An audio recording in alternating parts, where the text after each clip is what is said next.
जय हिंद। जब हम बच्चों किसी भी टॉपिक को पढ़ते हैं तो उस टॉपिक से रिलेटेड हमें कई प्रकार के क्वेश्चन मिलते हैं और उन सभी प्रकार के क्वेश्चन को हमें सॉल्व करने की कोशिश करनी चाहिए।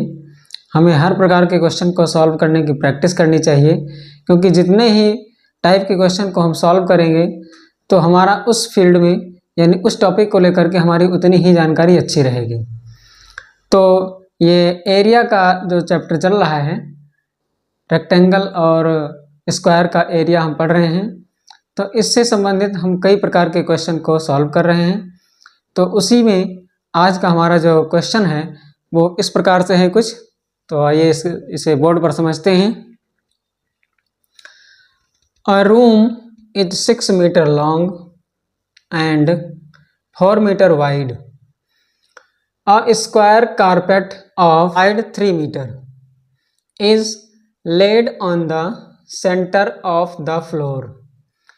Find the area of the floor that is not carpeted. इस क्वेश्चन में हमें दो क्वेश्चन का समावेश मिल रहा है। पहला क्वेश्चन जो हमारा है वो रेक्टेंगल का है और उसी के साथ साथ में एक और पार्ट जुड़ा है जो कि स्क्वायर का है। हमें रेक्टेंगल का भी एरिया निकालना है और स्क्वायर का भी एरिया निकालना है। तो क्वेश्चन को पहले समझते हैं। एक रूम है जिसकी लंबाई 6 मीटर है और चौड़ाई 4 मीटर है। उस रूम के अंतर्गत इसे अब हम एक फिगर के माध्यम से समझते हैं। ये कुछ इस प्रकार से एक रूम है जिसकी लंबाई है 6 मीटर और चौड़ाई है इसकी 4 मीटर।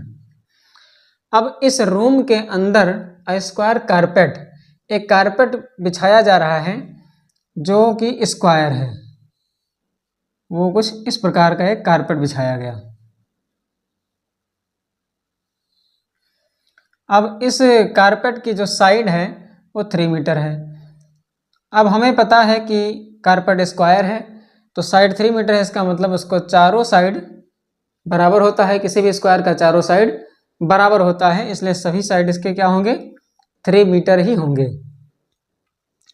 अब ये क्वेश्चन कह रहा है कि इसको बिछाने के बाद में ये जो बाकी का एरिया बचता है, इस एरिया को हमें बताना है कि कितना एरिया इस कारपेट बिछाने के बाद में शेष बचा रह जाता है। तो इसमें के लिए सबसे पहले हम इसको जब सॉल्व करेंगे तो सबसे पहले हम पूरे रूम का एरिया निकालेंगे। तो लिखेंगे एरिया ऑफ रेक्टेंगुलर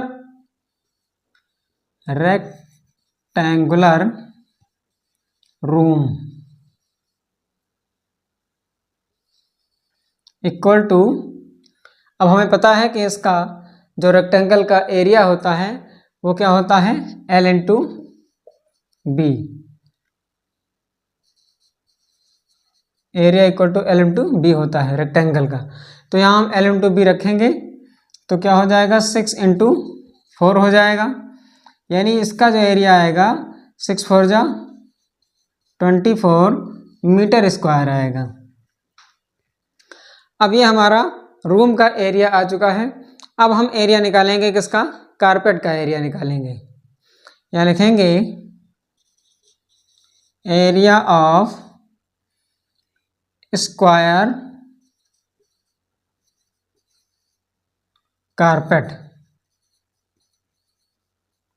तो इसका जो फॉर्मूला होता है वो होता है साइड स्क्वायर, इसलिए हम साइड स्क्वायर का मतलब हम 3 का स्क्वायर कर देंगे।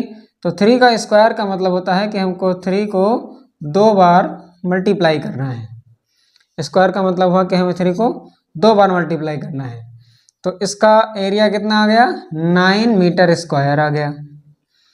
तो ये हो गया रूम का एरिया और ये हो गया कारपेट का एरिया।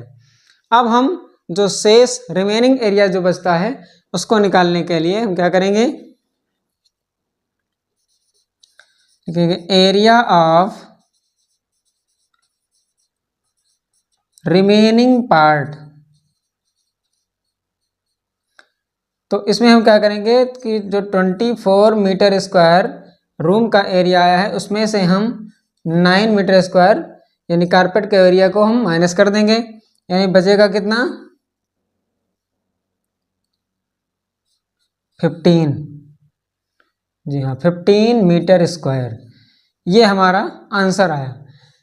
यानी ये वो रिमेनिंग पार्ट है जिस पे कारपेट नहीं बिछाया गया है और यही क्वेश्चन हमसे ही पूछ रहा है। तो ये आ गया आपका आंसर। तो हमें आशा है कि आपको क्वेश्चन ये अच्छे से समझ में आया होगा और इसको आप अब अगर इस प्रकार का क्वेश्चन आपके पेपर में आता है तो आप उसको अच्छी प्रकार से सॉल्व करेंगे। फिर मिलते हैं कुछ दूसरे टाइप का क्वेश्चन लेकर के फिर अगली वीडियो में। तब तक के लिए जय हिंद।